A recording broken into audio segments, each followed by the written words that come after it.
नमस्कार, DD news पर आप दो टूक देख रहे हैं। मैं हूं अशोक श्रीवास्तव। 2024 के लोकसभा चुनाव अभी दूर हैं, लेकिन राजनीतिक सरगर्मियां तेज हो चुकी हैं। एक तरफ नीतीश कुमार 3 दिन से बिहार, जो कि बाढ़ में डूबा है, बिहार को छोड़कर दिल्ली में 3 दिन से लगातार डेरा डाले हुए हैं। वो विपक्ष को एक करना चाहते हैं, तो आज से राहुल गांधी देश को एक करने के लिए निकल पड़े। जी हां, आज से राहुल गांधी ने भारत जोड़ो यात्रा शुरू की है।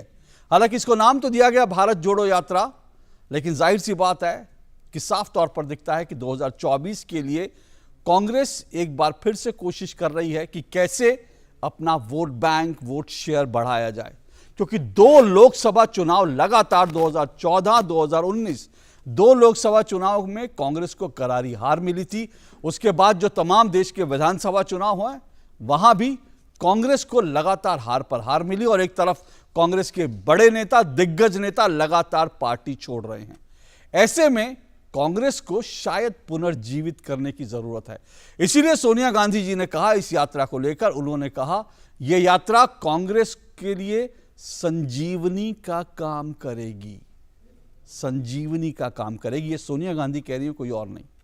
इसका मतलब वास्तव में कांग्रेस को एक संजीवनी की जरूरत है। लेकिन क्या भारत जोड़ो यात्रा वो संजीवनी का काम कर पाएगी? क्या भारत जोड़ो यात्रा कांग्रेस को रिवाइव कर पाएगी?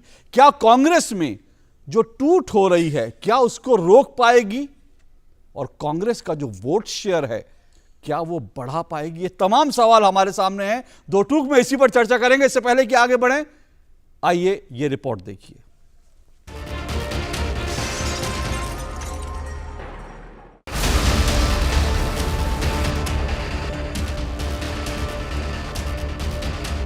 लगातार 2 लोकसभा चुनावों में हार और 6 महीने पहले 5 राज्यों के विधानसभा चुनावों में सूपड़ा साफ होने के बाद कांग्रेस को बचाने के लिए राहुल गांधी अब सड़क पर उतरे हैं, भारत जोड़ो यात्रा का नाम लेकर। आज राहुल गांधी ने कन्याकुमारी से इस यात्रा की शुरुआत की। 150 दिन की ये यात्रा 3570 किलोमीटर की दूरी तय करेगी। राजनीतिक विश्लेषकों का मानना है कि इस यात्रा के जरिए कांग्रेस 2024 के लोकसभा चुनावों को ध्यान में रखकर 372 लोकसभा सीटों को छुएगी। विशेषकर दक्षिण भारत के तमिलनाडु, केरल, कर्नाटक, आंध्र प्रदेश और तेलंगाना में लोकसभा की 129 सीटों पर कांग्रेस की खास नजर रहेगी। आज इस यात्रा की शुरुआत करते हुए राहुल गांधी ने कहा कि भाजपा भारत को तोड़ रही है, इसलिए वो भारत यात्रा शुरू कर रहे हैं। The BJP thinks that they can divide this country. They can divide this country along religious lines. They can divide this country along its languages. This country cannot be divided. The idea is very similar to what the British used to do. Divide India, make Indians fight with each other, and then steal from the Indian people. And so we are heading into bad times. And it is very important that we bring the people of India together, make sure that they are united, so that India is strong. And that is the aim of the Bharat Jodo Yatra. पर भाजपा एक बार फिर इस मुद्दे पर कांग्रेस पर पलटवार कर रही है और कहा कि ये भारत जोड़ो नहीं, परिवार जोड़ो यात्रा है। भाजपा को यह हमला करने का मौका इसलिए भी मिल गया क्योंकि इस यात्रा से पहले कांग्रेस के पोस्टरों पर प्रियंका वाड्रा के पति रॉबर्ट वाड्रा भी नजर आने लगे हैं। परिवार को बचाने की यात्रा है। ये परिवार का पार्टी पर नियंत्रण बना रहे, उसके लिए यात्रा है। और इनके साथ कौन लोग खड़े हैं? जो भ्रष्टाचार से दुखित हैं, भ्रष्टाचार की कार्रवाई में आरोपित हैं और जिनकी स्वयं की राजनीतिक दुकान खतरे में है। तो अपनी राजनीतिक दुकान को बचाने के लिए वो इस यात्रा के साथ खड़े हो रहे हैं, जबकि भ्रष्टाचार के गंभीर आरोप के कारण उनकी पूरी राजनीतिक विरासत और शख्सियत कमजोर हो गई है। इस बीच सोनिया गांधी ने भारत जोड़ो यात्रा को भारतीय राजनीति के लिए परिवर्तनकारी बताते हुए कहा कि ये यात्रा कांग्रेस के लिए संजीवनी का काम करेगी। उधर केंद्रीय मंत्री रामदास अठावले ने कहा कि कांग्रेस को पहले अपना घर दुरुस्त करने की जरूरत है। राहुल गांधी जी ने साबरमती आश्रम की शुरुआत करी है। गांधी जी के सत्य अहिंसा का संदेश लेके चल रहे वो देश के लिए, जो आज नफरत का, भय का माहौल है, घृणा का माहौल है, वो समाप्त कैसे हो। देश एक रहे, अखंड रहे, सभी जाति धर्म के लोग प्यार से मोहब्बत से रहे, ये उनका मकसद है। मुझे लगता है कि राहुल गांधी जी ने भारत जोड़ो आंदोलन करने के बजाय, यात्रा करने के बजाय कांग्रेस जोड़ो ऐसी यात्रा करनी चाहिए। देश को जोड़ने के लिए हम लोग हैं, माननीय नरेंद्र मोदी जी है, और राहुल गांधी जी देश को जोड़ने के लिए नहीं, देश को तोड़ने के लिए अपनी यात्रा कर रहे हैं। देश में विवाद पैदा करने के लिए मतलब रैली निकाल रहे हैं, और इसीलिए मुझे लगता है कि भारत जोड़ो यात्रा नहीं है, भारत तोड़ो यात्रा है। दिलचस्प बात यह है कि कांग्रेस की ये यात्रा ऐसे समय में हो रही है जब कांग्रेस न सिर्फ लगातार चुनाव हार रही है, बल्कि कांग्रेस के वरिष्ठ नेता एक एक करके पार्टी छोड़ रहे हैं। वैसे भारतीय राजनीति में ऐसी यात्राओं का इतिहास पुराना है।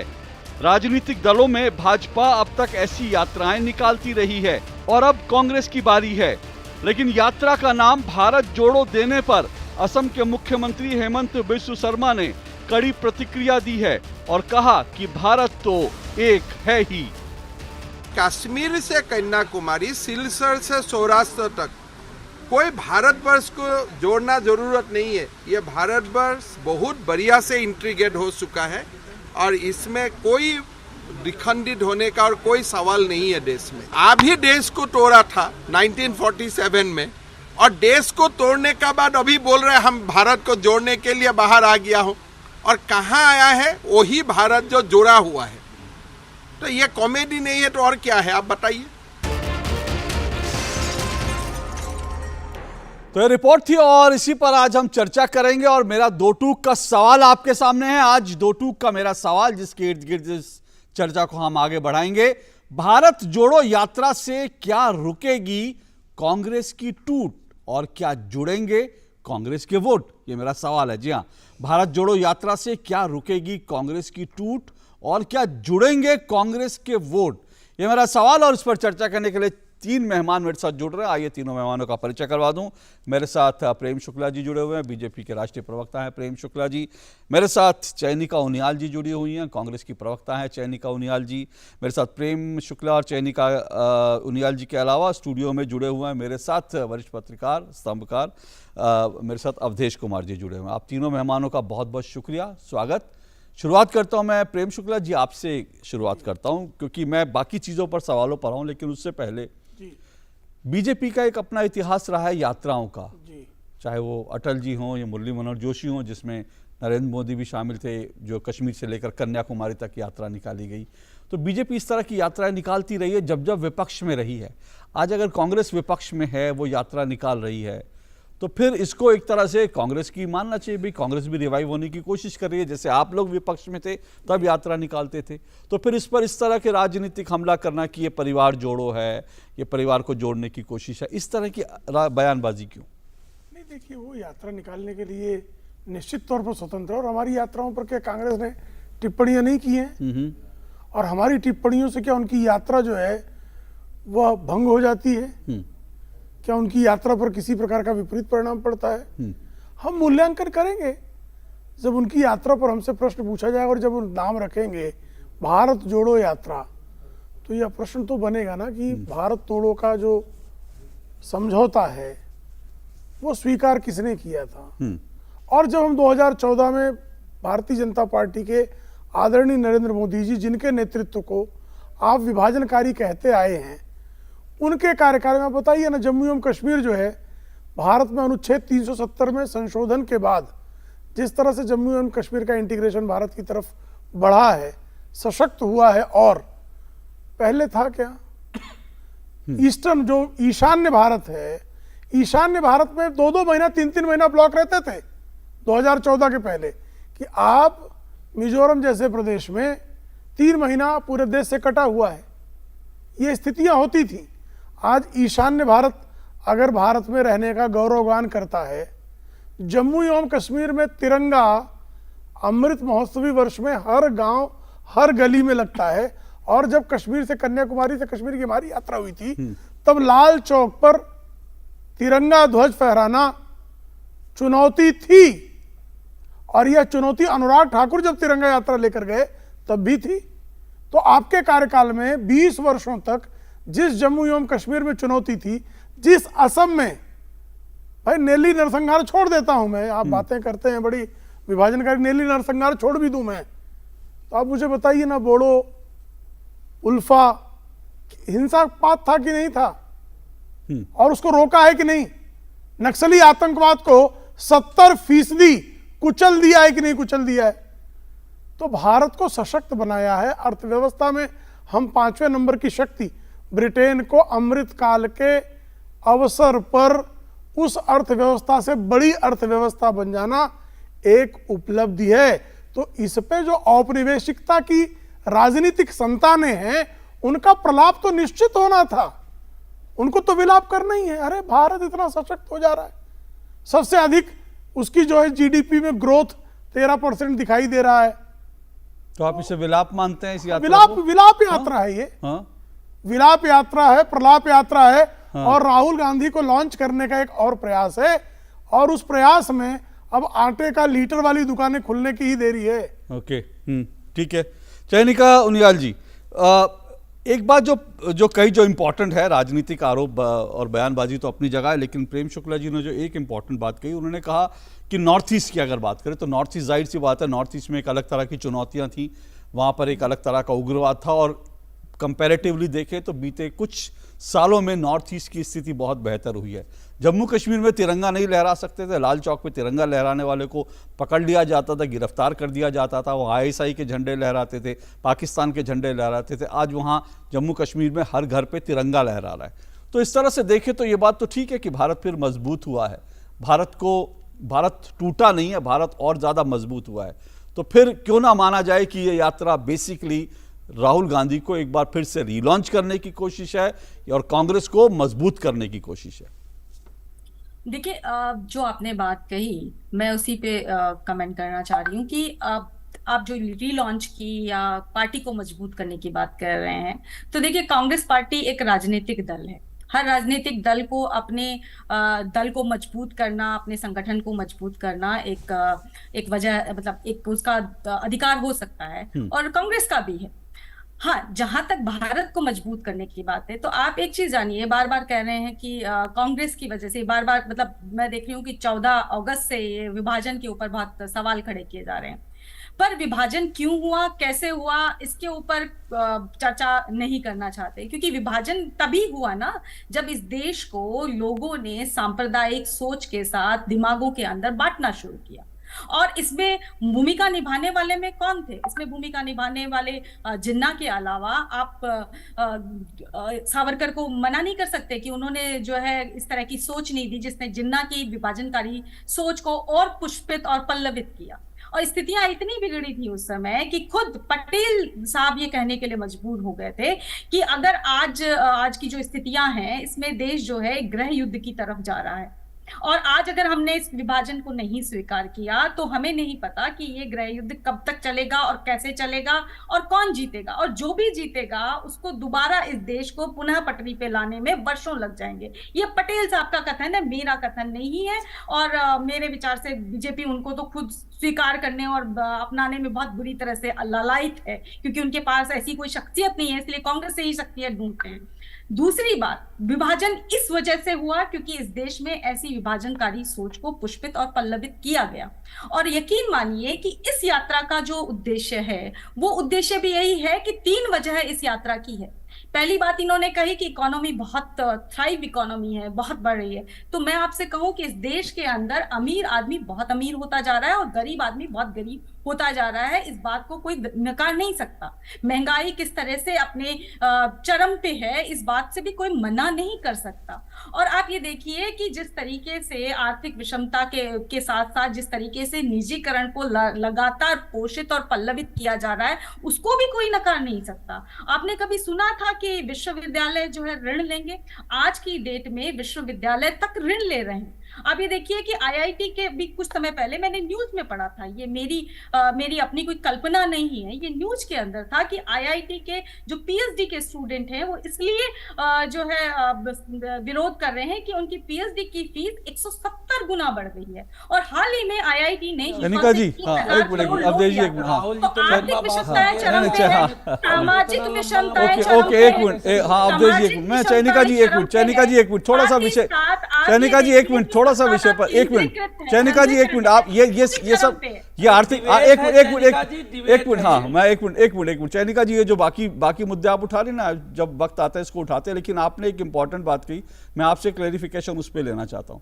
आपको लगता है कि वीर सावरकर भारत के विभाजन के लिए जिम्मेदार थे? क्योंकि आपने तो कह दिया कि जिन्ना के साथ साथ वीर सावरकर भी भारत के विभाजन के जिम्मेदार थे।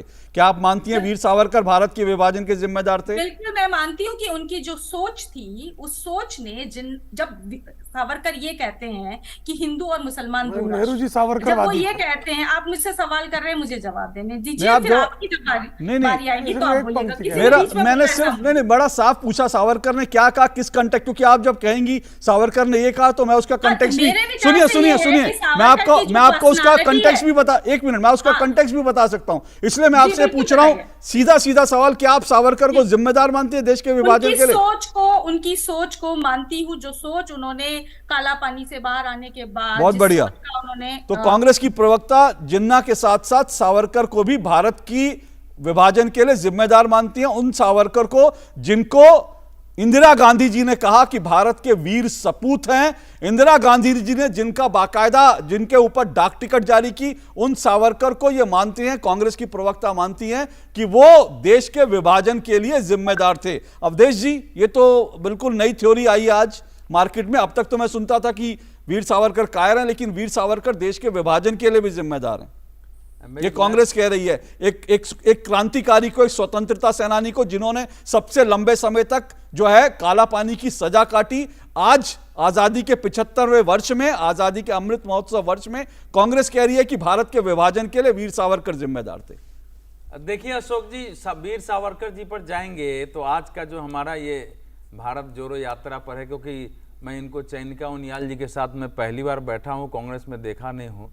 मुझे तो पहले तो विश्वास ही नहीं हो रहा था कि कांग्रेस की प्रवक्ता है, मुझे लगा कि कोई माओवादी, कोई नक्सली या उस प्रकार से। सुनिए, नहीं बता रहा, पहले सुनिए ना, इसलिए कह रहा हूँ कि इस यात्रा में मेरे पास एक लंबा लेटर आया है, मैं भी जुड़ा हुआ हूँ। आप कह रहे हैं मैं शब्द जान के, वो ठीक है, मैं समझ गया आपका एक लंबा मेरे पास लेटर है, वो सब पढ़ नहीं सकता हूँ। मेरे पास भी आया था कि इसको इंडोर्स करिए।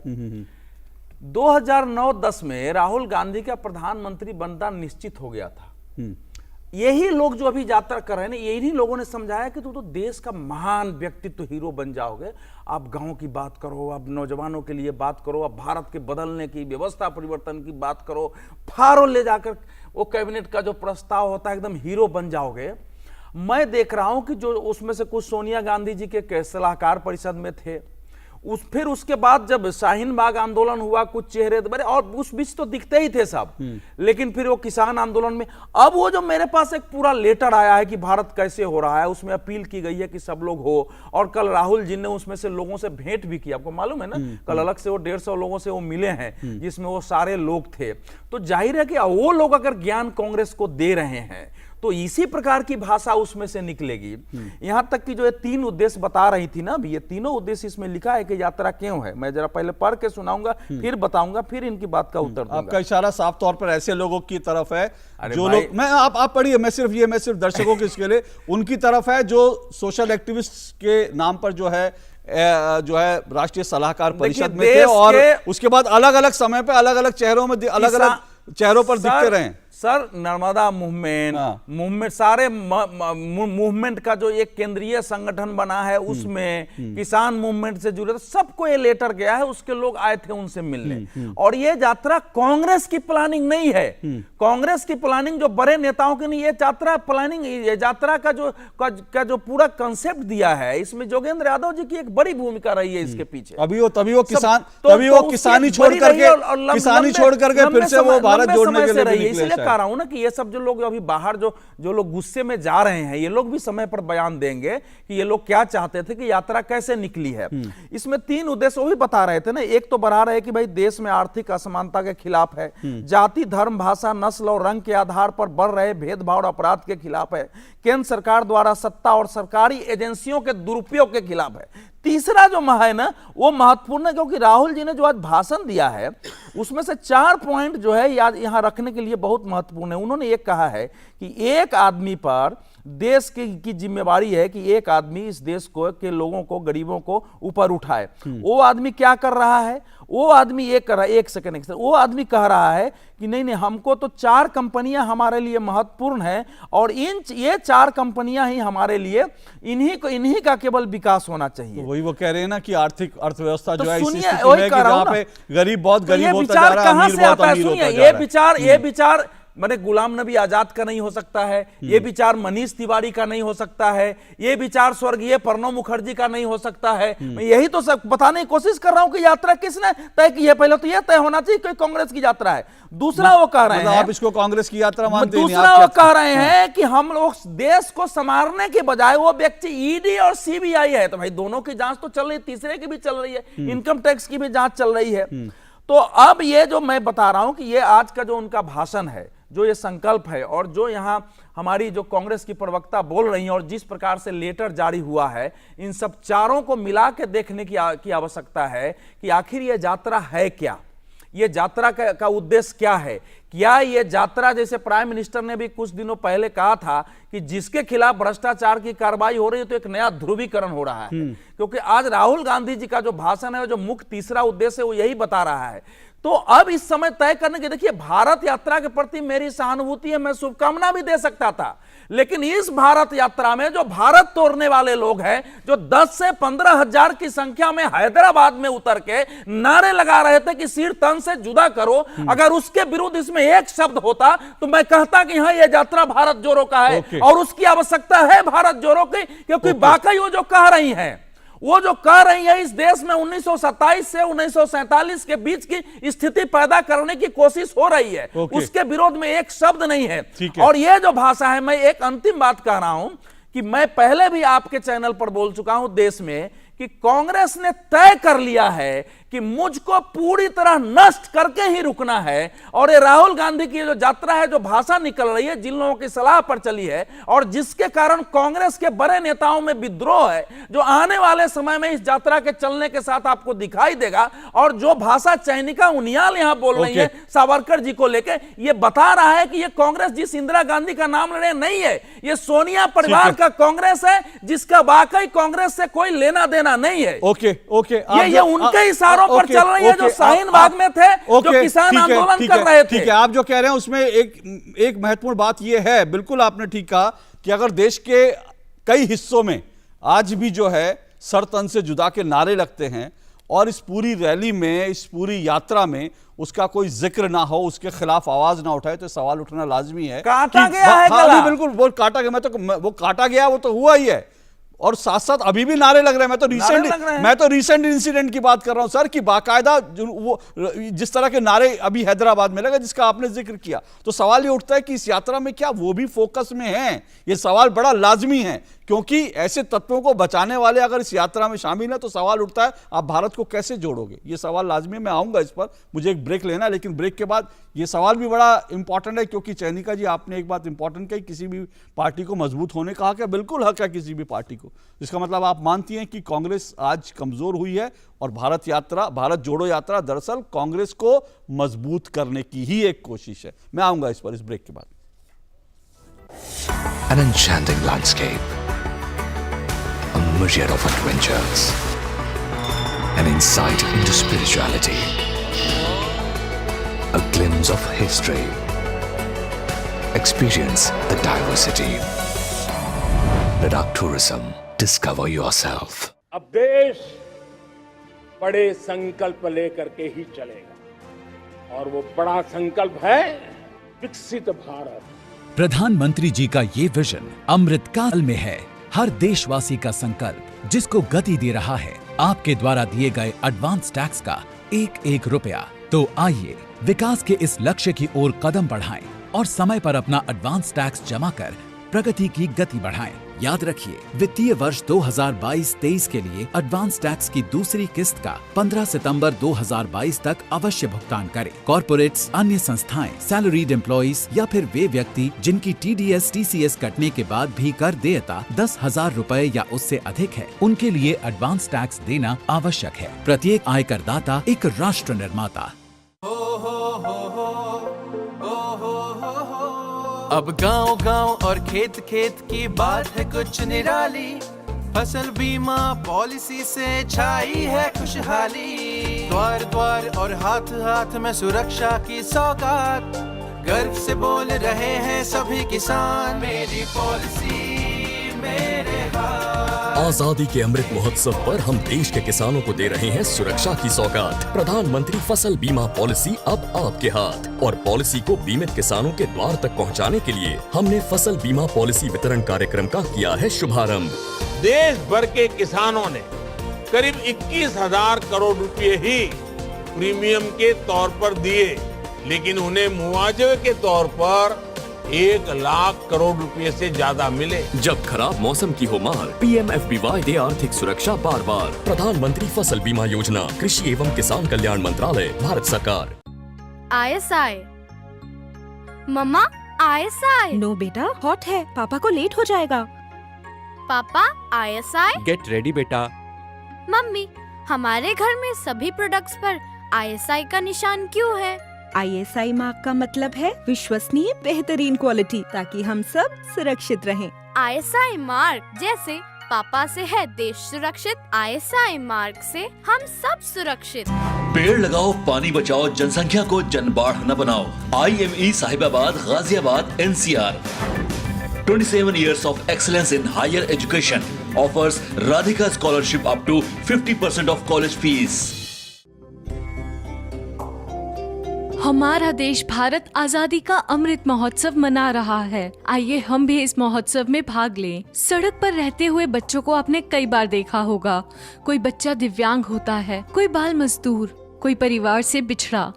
जब भी आप ऐसे किसी बच्चे को सड़क पर देखें, तो ये आपका देश के प्रति कर्तव्य है कि आप NCPCR के सिटीजन पोर्टल पर सूचना दें। देश के नव निर्माण में अपना योगदान देने के लिए सड़क पर रह रहे बच्चों को काउंसलिंग की सेवा, मेडिकल सेवा या किसी भी प्रकार की मदद पहुंचाने के लिए NGO, CSO, higher education, technical institute, colleges एवं यूनिवर्सिटीज, फाउंडेशन, सोसाइटी, ट्रस्ट सब NCPCR के बाल स्वराज पोर्टल पर खुद को संगठन या संस्था के रूप में रजिस्टर करें। ये बच्चे ही देश का भविष्य हैं और देश के भविष्य की रक्षा करना आपका और हमारा कर्तव्य है। Power Grid, a Maharatna PSU of Government of India, largest transmission utility of country, embarked on one such remarkable journey to establish one nation, one grid, one frequency, culminating into one electricity market. Power Grid, transmitting power, transforming lives. बहू कहाँ गई थी? अम्मा आज UHND था ना, भाभी वहाँ गई थी। वो क्या हुए है? इस दिन ANM बहन जी स्वास्थ्य संबंधी बातचीत करवाती हैं। वो बातचीत करें किस बात पे? अब जैसे संतुलित भोजन और साफ सफाई है, अस्पताल में सुरक्षित डिलीवरी है, बच्चों के टीके, एनीमिया से बचाव और तो और बुजुर्गों की सेहत की देखभाल की बातें हैं। महीने में एक बार होता है ये अर्बन हेल्थ न्यूट्रिशन डे। राष्ट्रीय शहरी स्वास्थ्य मिशन हरियाणा, स्वस्थ बने जीवन, हर बस्ती हर आंगन। जिन आँखों के सपने सुरक्षित हो, वो चेहरे मुस्कुराते ही हैं, क्योंकि इनको है एक अच्छे भविष्य का भरोसा। और इन जैसे 4 करोड़ लोगों को अच्छे भविष्य का भरोसा दिया है भारत सरकार द्वारा शुरू की गई अटल पेंशन योजना ने। आप भी इनकी तरह अटल पेंशन योजना में पंजीकरण कराएं और 3 लाभ के साथ 60 वर्ष की आयु के बाद आजीवन गारंटीकृत न्यूनतम पेंशन पाने के हकदार बने। अटल पेंशन योजना के तहत पंजीकरण के लिए अपनी बैंक शाखा या डाकघर से संपर्क करें। An enchanting landscape, a myriad of adventures, an insight into spirituality, a glimpse of history. Experience the diversity. Ladakh Tourism. Discover yourself.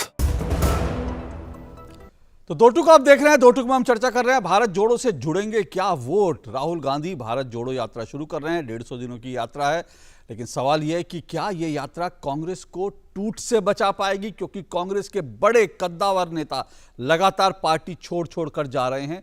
और दूसरी तरफ कांग्रेस का जो चुनावों में अंजाम हो रहा है, जो हश्र हो रहा है, वो हमने तमाम देख रहे हैं देश भर में जो आलम है।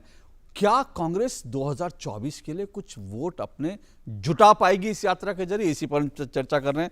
तीन मेहमान मेरे साथ जुड़े हैं। प्रेम शुक्ला जी जुड़े हुए हैं बीजेपी से, चयनिका उनियाल मेरे साथ जुड़ी हुई हैं कांग्रेस की तरफ से, और मेरे साथ अवधेश कुमार जी वरिष्ठ पत्रकार जुड़े हुए हैं। प्रेम शुक्ला जी, जो चयनिका जी ने एक बात की, उन्होंने कहा वीर सावरकर जो है, वीर सावरकर वाली मानसिकता जो है वो आज एक बार फिर दिख रही है, और बीजेपी जो है, बीजेपी उस मानसिकता को आगे बढ़ा रही है जो देश को तोड़ने वाली है। तो क्या कहेंगे आप? बीजेपी वीर सावरकर की मानसिकता अखंड भारत की मानसिकता है, और अखंड भारत जो है वो भारतीय जनता पार्टी की विचार परिवार की हमेशा आदर पूजनीय। मोहन राव भागवत जी ने बीच के दिनों में अखंड भारत की बात की। तो हम विभाजन की बात क्यों सोचते? जिनको सत्ता लोलुपता थी उन्होंने विभाजन किया, और विभाजन की विभीषिका में लाखों लाख लोग जो हैं हताहत हुए। और वह सांप्रदायिकता एक कांग्रेसी ने ही शुरू की ना। मोहम्मद अली जिन्ना कौन था? मोहम्मद अली जिन्ना कांग्रेसी ही था ना। और उस कांग्रेसी ने जिस तरह से दूसरे कांग्रेसी पंडित जवाहरलाल नेहरू से मिलकर भारत को बांटा, उनका जो नवासा है राहुल गांधी, क्योंकि वही भाषा समझेंगे वो, तो उनकी स्थिति ये है कि वो कहते हैं कि भारत जो है वो राज्यों का फेडरेशन है, कन्फेडरेशन है। भारत जो है एक संप्रभु राष्ट्र को, वह राज्यों का, और फिर उसके बाद जो है जम्मू एवं कश्मीर को 370 दे देना, नॉर्थ ईस्ट ब्लॉक रहे, कहीं ईलम खड़ा हो जाए, कहीं खालिस्तान मूवमेंट खड़ा हो जाए। सारे मूवमेंट्स जितने भी इस देश को लगातार रक्त रंजित करते रहे, ये किनके कार्यकाल में, किनके संरक्षण से चले? भिंडरा वाले, उनका पूरा पुराना इतिहास लोग इंदिरा जी से ही ना जोड़ते हैं। इस तरह के तमाम आतंकवादियों को छोड़ने की जो घटनाएं, उनके बारे में उदार नीतियां, उनको संभालना, और आतंकवाद जो भेजते रहे उसे एक तरफा अमन की आशा करना, इन सब का दुष्परिणाम चीन के साथ जो है हजारों हजार वर्ग किलोमीटर भूमि दे देना, फिर यूनाइटेड नेशंस में उसके नाम को प्रस्तावित कर देना। तो भारत को खंड खंड करने का दुष्कृत्य करने वाले, और आज भी भारत को अखंड मानने वाले टुकड़े टुकड़े वाले गिरोह कन्हैया कुमार उसमें है। तो जो अवधेश जी कह रहे हैं कि जब टुकड़े टुकड़े गिरोह अगर कहे कि हम जो है भारत बचाओ के लिए निकले हुए, भारत जोड़ो के लिए निकले हुए हैं, तो भारत जोड़ो के लिए नहीं, जो वो टूट रहे हैं, सत्ता के लिए जो टूट रहे हैं, उनको जिस तरह से जनता ने नकार दिया है। भाई 2019 के चुनाव में 186 सीटों पर भारतीय जनता पार्टी और कांग्रेस का सीधा मुकाबला हुआ। 90% सीटें भारतीय जनता पार्टी जीतने में कामयाब ये 2019 में हुई, जबकि 2018 में 4 राज्यों में इनको जो है सत्ता में सफलता प्राप्त हुई थी। क्या उसका परिणाम हुआ? तो जब राहुल गांधी को जब आप लॉन्च करने की कोशिश करते हैं, तब आप जिस तरह से जो है इस्लामो लिबरल के कंधे पर सवार होते हैं, वह भारत देश देखता है। कन्हैया कुमार को जब उसके समर्थन में आप खड़े होते हैं, सफूरा जरगर के समर्थन में खड़े होते हैं, जब आप जिहादियों का समर्थन लेते हैं, जब जमीयत इस्लामी से समझौते करते हैं, जब आतंकवादियों के लिए आप तमाम तरह की योजनाएं बनाते हैं और उनको पालते पोसते हैं, और जो आतंकवाद से आपको रक्तरंजित करे उन देशों के सामने आप बिछते हैं, तो उसका परिणाम भी लोगों ने देखा है। ठीक है, ठीक है। आप कह रहे हैं कि कांग्रेस की विचारधारा दरअसल देश को तोड़ने वाली है। आप खालिस्तान का जिक्र कर दिया, जम्मू कश्मीर की जिक्र कर दिया, आज़ादी से पहले तक चले गए, जिसका जिक्र चयनिका जी ने भी किया था। चयनिका जी, मैं ये सवाल नहीं आज लाना चाहता था, लेकिन मैं अभी अपना सोशल मीडिया पे देख रहा था, जब मैंने ये ट्वीट किया कि आज का कार्यक्रम ये है। तो मैं देख रहा हूं कुछ लोग लगातार ये सवाल उठा रहे हैं, वो कह रहे हैं कि देश तोड़ने वाले जो हैं, देश के टुकड़े करने वाले जो हैं, देश के टुकड़े करने के दस्तखत पे किसने हस्ताक्षर किए थे। लोग लिख रहे हैं कि भाई पीओके जो है किसने पाकिस्तान को दे दिया था। लोग लिख रहे हैं कि देश के पहले जो टूटे हुए हिस्से जो हैं, चाहे वो पीओके हो या फिर वो पाकिस्तान हो, क्योंकि अखंड भारत की तो जिक्र कर रहे हैं ना, वो कह रहे हैं पहले उनको तो जोड़िए, देश तो जुड़ा हुआ है, उनको तो और जोड़ने की जरूरत है। जी देखिए, एक तो मैं कहना चाह रही थी कि जो राजनीतिक सोच का एक केंद्रीकरण करने की जो कोशिश है वो आज के शो में वैसे ही सिद्ध हो गई। जैसे ही मैंने महंगाई की बात की, जैसे ही मैंने यूनिवर्सिटीज द्वारा लिए गए लोन और बढ़ती हुई फीस की बात की, तो मुझे तुरंत कह दिया गया कि ये तो माओवादी हैं। ठीक है, आज जबकि मेरा व्यक्तिगत रूप से मेरे को माओवाद के बारे में कुछ पता नहीं है। हालांकि उन्होंने ये नहीं कहा कि आप माओवादी हैं, उन्होंने कहा उनको लगा ना, तो आप लगा से आप बनाने में टाइम नहीं लगाते हैं। और दूसरी बात मैं ये कह देना चाहती हूँ कि 1942 में जब भाजपा के पूर्वज जिन्ना के साथ में मिलकर के, जिन्ना की पार्टी के साथ में मिलकर के सरकारें चला रहे थे, और उस समय कांग्रेस ने एक आंदोलन दिया था, भारत छोड़ो आंदोलन। ठीक है, अंग्रेजों के खिलाफ था वो। उसमें शामिल होने की बजाय वो जिन्ना के साथ मिलकर के ब्रिटिश सरकार का समर्थन कर रहे थे। ये हिस्टोरिकल फैक्ट है, ये कोई चैनिका का कथन नहीं है। एक मिनट, उस समय मेरे दादा खुद के दादा एक अदना सा सिपाही राहुल गांधी यूनिवर्सिटी में पढ़ के आई हैं, और मेरे पिताजी कह रहे हैं राहुल गांधी यूनिवर्सिटी में पढ़कर आई हैं। प्रेम जी कह रहे हैं, प्रेम जी कह रहे हैं नहीं, राहुल गांधी सुनिए नहीं, चैनिका जी एक मिनट, चैनिका जी एक मिनट, सिर्फ मैं एक इंटरवेंशन कर रहा हूँ, चैनिका जी एक इंटरवेंशन कर रहा हूं। ये जो पूरी एक धारा चलती है ना, ये जो पूरा एक नैरेटिव चलता है कि 1942 से पहले देखिए हम लड़ रहे थे, ये कांग्रेस वो कांग्रेस नहीं है, पहले आप समझिए। ये एक मिनट अवधेश जी प्लीज, अवधेश जी, ये देश जानता है वो कांग्रेस नहीं है जो देश की आजादी के लिए लड़ी थी। उसमें तो मेरे ख्याल से प्रेम शुक्ला जी के भी दादा होंगे, आपके भी दादा होंगे, अवधेश जी के भी दादा होंगे, मेरे भी दादा थे उस कांग्रेस में। लेकिन वो कांग्रेस आज वो कांग्रेस नहीं है चैनिका जी। राहुल गांधी ननिहाल नहीं, चैनिका जी वो कांग्रेस वो नहीं है। पहले बात तो ये बार नहीं, सुनिए मेरी बात, जब अगर आप आजादी सुनिए तो सही, अगर आप आजादी के पहले की लड़ाई का सब कुछ अपने खाते में डालना चाहती है तो बंटवारा भी अपने खाते में रखिए, फिर कहिए कि हाँ आपने देश बांटा। ये एक तरफा नहीं हो सकता कि आजादी की लड़ाई आपने लड़ी लेकिन बंटवारा इन्होंने करवा दिया। सुनिए चैनिका जी एक मिनट, चैनिका जी ये नहीं हो सकता कि आप कहें आजादी की लड़ाई आपने लड़ी, वो सब आप लोग लड़ रहे थे लेकिन बंटवारा इन्होंने करा दिया। अरे अगर कांग्रेस उस समय देश के लिए लड़ने वाली थी तो देश को बंटवारा करने वाली भी थी। सावरकर की क्रिस्टल लग गए थे, नेहरू कंट्रीब्यूट रखे। तो बेहतर है कि हम आज के कंटेक्स्ट में आ जाए, वो ज्यादा अच्छा होगा। भारत जोड़ो यात्रा की जो बात है, यात्राएं इस देश के अंदर इतिहास में बहुत निकली हैं और ये यात्रा भी निकल रही है। और इस यात्रा का उद्देश्य सिर्फ यही है कि ये जो भारत है, इसी दूरदर्शन पे बचपन में हम एक गीत सुना करते थे कि हिंद देश के निवासी सभी जन एक हैं, रूप रंग भेष भाषा चाहे अनेक। 14,000 सिखों के परिवार भी भारतीय हैं, एकता का जिनकी आपने नरसंहार करा दिया था। सोच पर जो बार बार हमला होता है, तो नरसंहार कराया था राहुल गांधी के अब्बू राजीव गांधी ने। और अनेक मिलकर के क्यों एक नहीं हो सकते? राहुल गांधी के अब्बू राजीव गांधी ने जो 10,000 सिखों का नरसंहार कराया था। आपने बहुत सही कहा, हिंद देश के निवासी सभी जन एक हैं। ये बात दूरदर्शन पे चलती थी और सभी जन एक हैं। जब सभी जन एक हैं तो आपके प्रधानमंत्री, देश के प्रधानमंत्री ये क्यों कह गए कि इस देश के संसाधनों पर पहला हक मुसलमानों का है, जब हिंद देश के निवासी एक हैं। और आज भी वो लोग जो देश में नारा लगा रहे हैं सर तन से जुदा, उनके खिलाफ आपके इस भारत जोड़ो यात्रा में उनके खिलाफ कोई प्रोग्राम है कि उन लोगों को कैसे बताना, उन लोगों की नफरत को कैसे टारगेट करना है? आप एक चीज सुनिए, आपने जब प्रधानमंत्री की बात कही तो इस देश के प्रथम प्रधानमंत्री जवाहरलाल नेहरू का एक कथन ये भी है। अरे बाबा, मैं अभी के प्रधानमंत्री की बात कर रहा हूं जो आपके लेटेस्ट प्रधानमंत्री थे। मैं इस देश के प्रधानमंत्री की बात कर रही हूँ, आपके और हमारे प्रधानमंत्री नहीं होते, इस देश के प्रधानमंत्री। मैंने भी कहा देश के प्रधानमंत्री। तो मैं यही कह रही हूँ कि इस देश के जो प्रधानमंत्री, प्रथम प्रधानमंत्री जवाहरलाल नेहरू का एक कथन है कि एक सांप्रदायिकता से कभी भी दूसरी सांप्रदायिकता को आप हरा नहीं सकते। हमेशा एक सांप्रदायिकता दूसरी सांप्रदायिकता को जो है हमेशा पोषित ही करती है।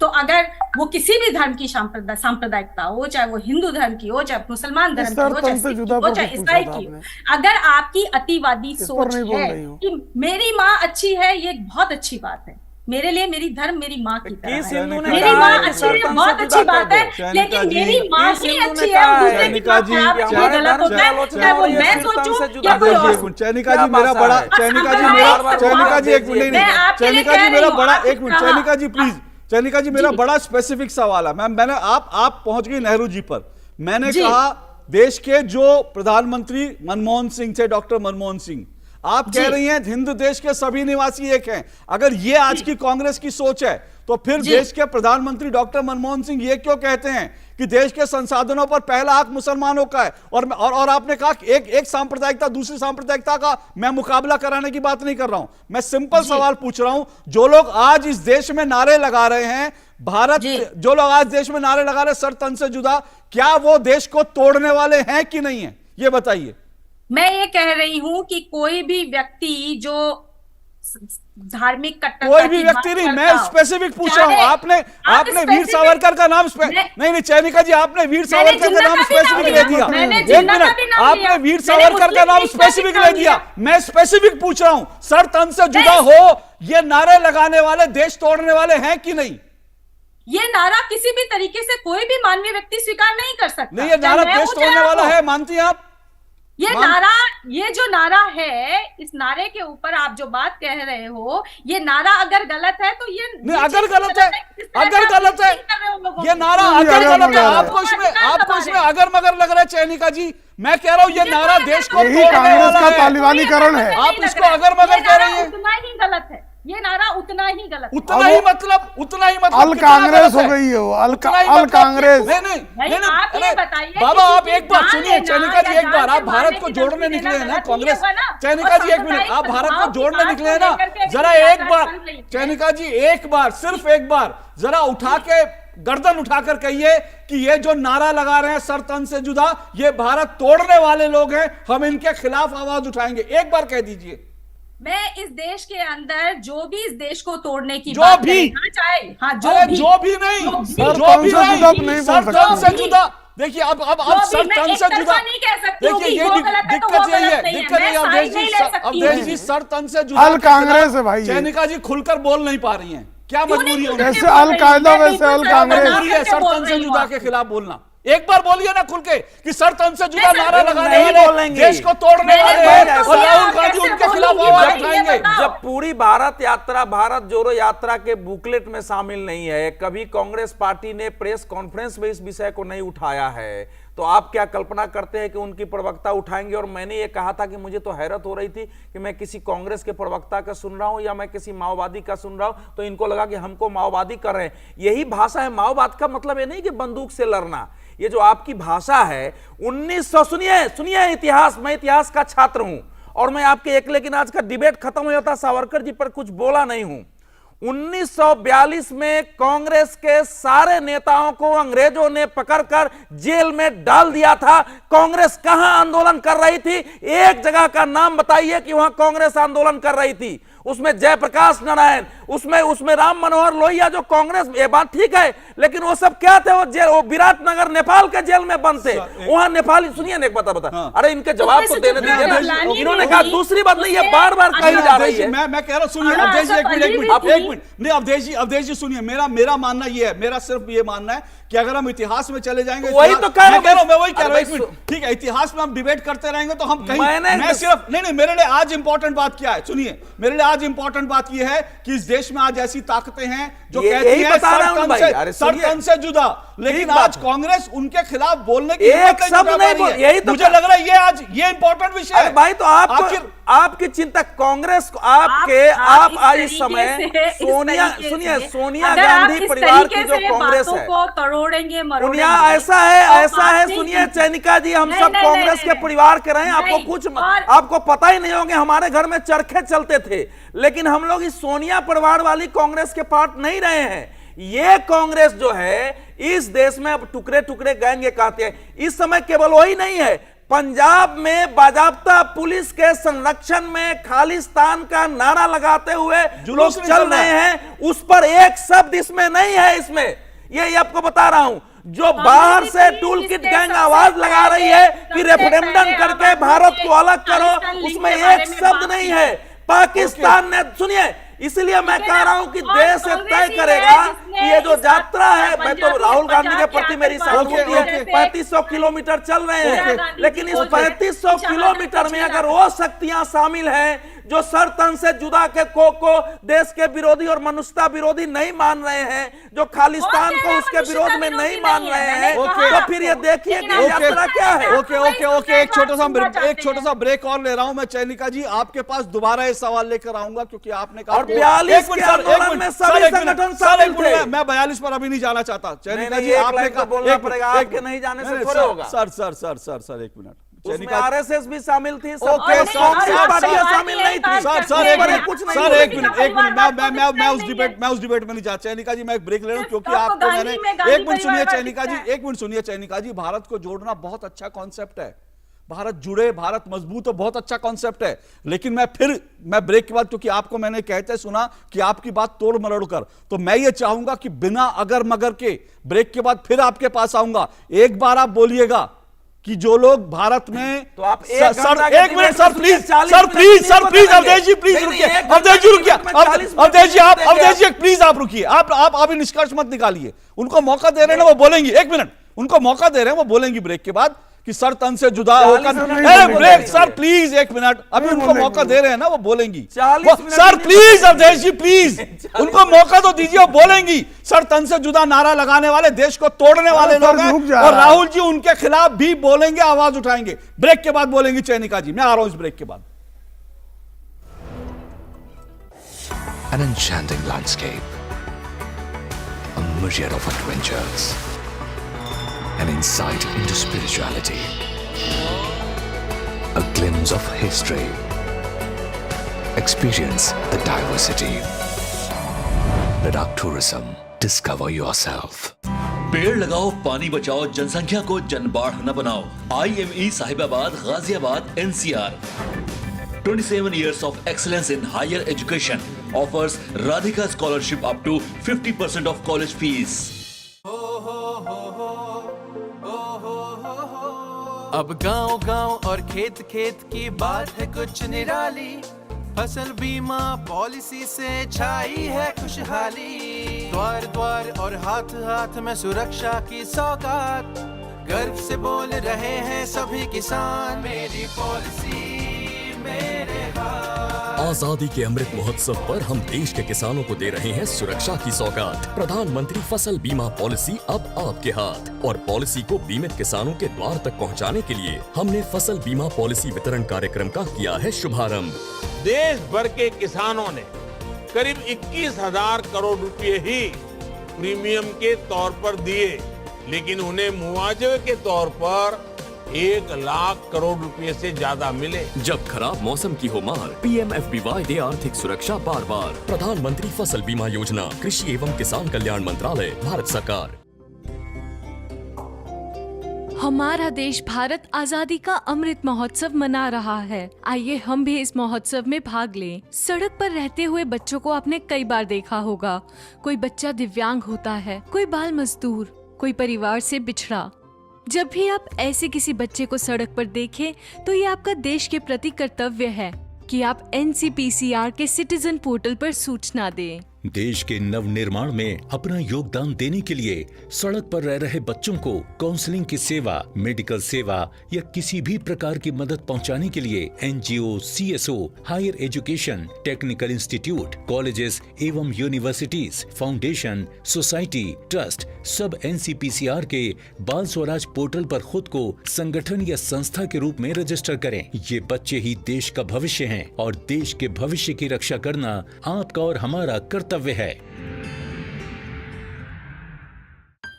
जिन आँखों के सपने सुरक्षित हो वो चेहरे मुस्कुराते ही हैं, क्योंकि इनको है एक अच्छे भविष्य का भरोसा। और इन जैसे 4 करोड़ लोगों को अच्छे भविष्य का भरोसा दिया है भारत सरकार द्वारा शुरू की गई अटल पेंशन योजना ने। आप भी इनकी तरह अटल पेंशन योजना में पंजीकरण कराएं और 3 लाभ के साथ 60 वर्ष की आयु के बाद आजीवन गारंटीकृत न्यूनतम पेंशन पाने के हकदार बने। अटल पेंशन योजना के तहत पंजीकरण के लिए अपनी बैंक शाखा या डाकघर से संपर्क करें।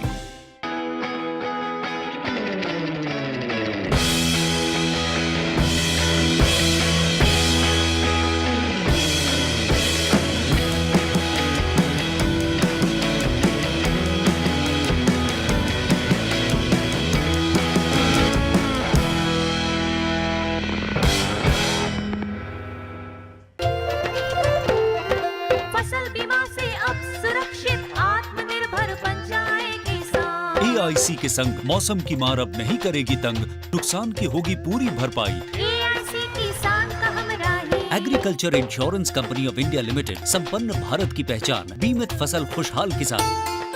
इन शहरी बस्तियों में अब राष्ट्रीय शहरी स्वास्थ्य मिशन हरियाणा के तहत शहरी प्राथमिक स्वास्थ्य केंद्रों के माध्यम से गर्भवती की जांच व सुरक्षित प्रसव की मुफ्त सुविधा उपलब्ध करवाई जाती है, ताकि आपकी ममता और खुशियां कायम रहें। तो याद रखिए, गर्भवती का नाम तुरंत दर्ज करवाएं, उसकी पूरी देखभाल करें और डिलीवरी अस्पताल में ही करवाएं।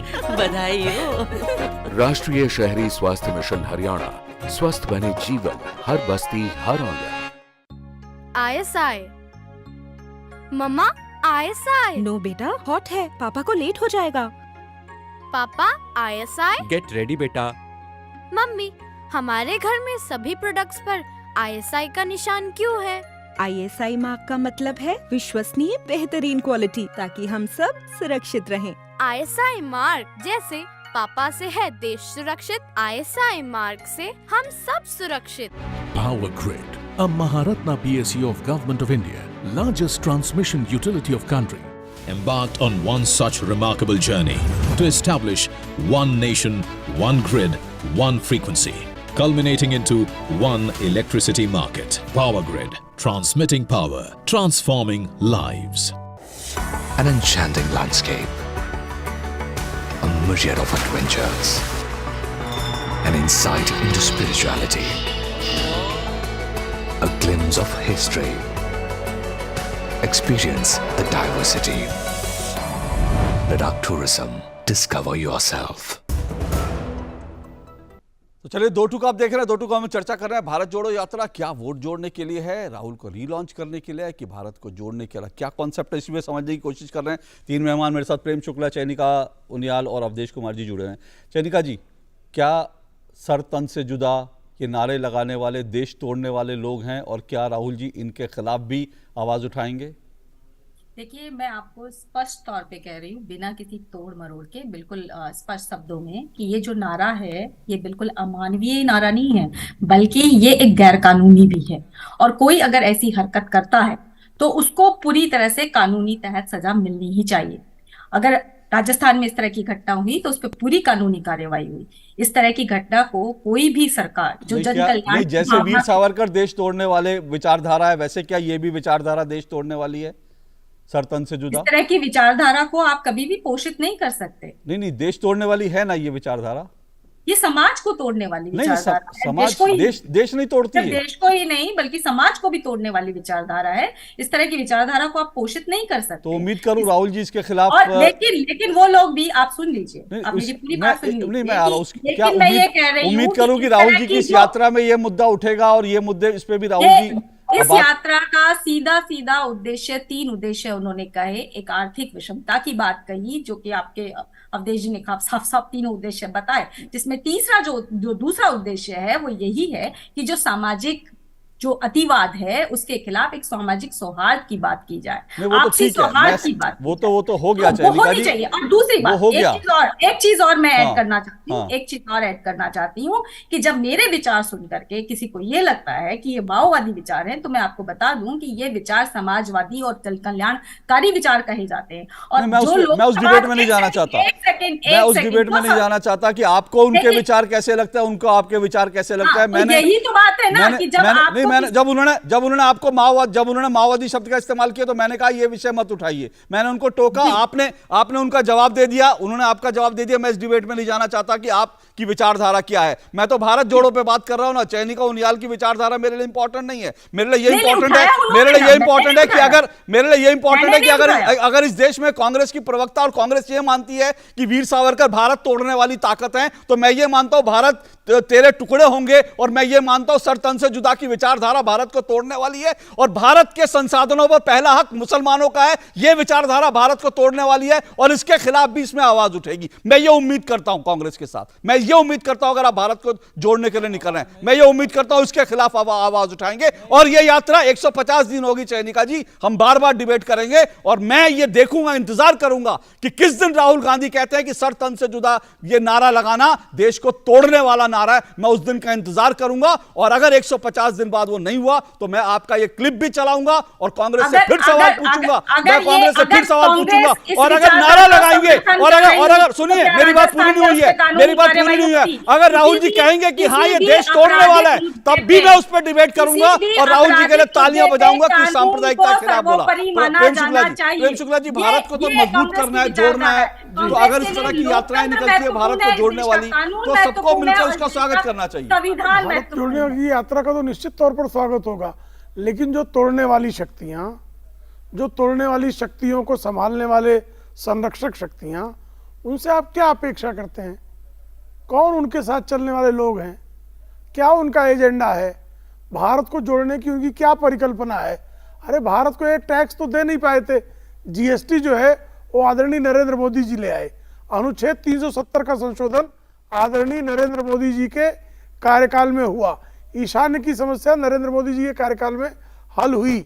आप जो सारा भारत को जोड़ने का, एक सूत्र में करने का, और वैषम्य की आप बात करते हैं, गरीब आदमी को मकान मिलना, उसको बिजली सतत मिलना, मुफ्त का कनेक्शन मिलना, उसके घर में एलपीजी गैस कनेक्शन मिलना, उसको सड़क मिलना, उसको स्वास्थ्य कार्ड मिलना, यह उसको वैषम्य को दूर करता है। कि आप जो है बीमारी के कारण 60% लोग कांग्रेस के कार्यकाल में खेत बेच देते थे, आदरणीय नरेंद्र मोदी जी ने उस गरीब के स्वास्थ्य का प्रबंध किया, उसको शौचालय दिया, उसको बिजली दी, उसको मकान दिया, उसको खाद की सब्सिडी, उसको पीएम किसान सम्मान निधि दी, उसको कोरोना के काल में संभाला।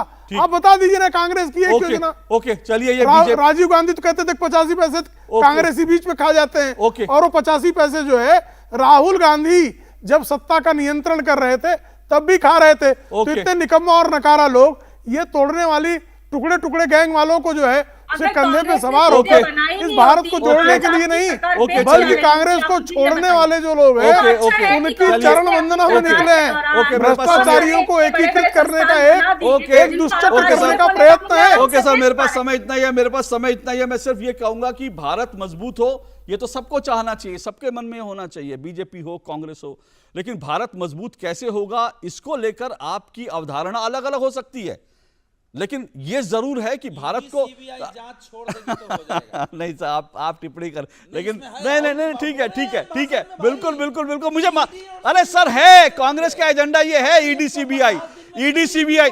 अरे बाबा, ईडी, एक मिनट सर, मेरे पास समय नहीं है, मैं फिर कह रहा हूं, हाँ जरूर ये भ्रष्टाचारियों को भारत रत्न देने की बात अरविंद केजरीवाल कर सकते हैं। मैं सहमत हूं, ईडी सीबीआई, चुनाव आयोग और उसके बाद सुप्रीम कोर्ट पे हमला करके भारत मजबूत नहीं हो सकता। वीर सावरकर जैसे क्रांतिकारी को जो है कमजोर बताकर उन पर हमला करके देश मजबूत नहीं हो सकता, और भारत तेरे टुकड़े होंगे गैंग को साथ लेकर, और सर तन से जुदा के गैंग को साथ लेकर उसको बचाते हुए देश मजबूत नहीं हो सकता। यह सोचने की जरूरत है। उम्मीद है कि राहुल गांधी इस दिशा में भी सोचेंगे। समय इतना ही है, बहुत बहुत शुक्रिया आप सभी का दो टूक में शामिल होने के लिए। आपसे कल फिर मुलाकात होगी। नमस्कार।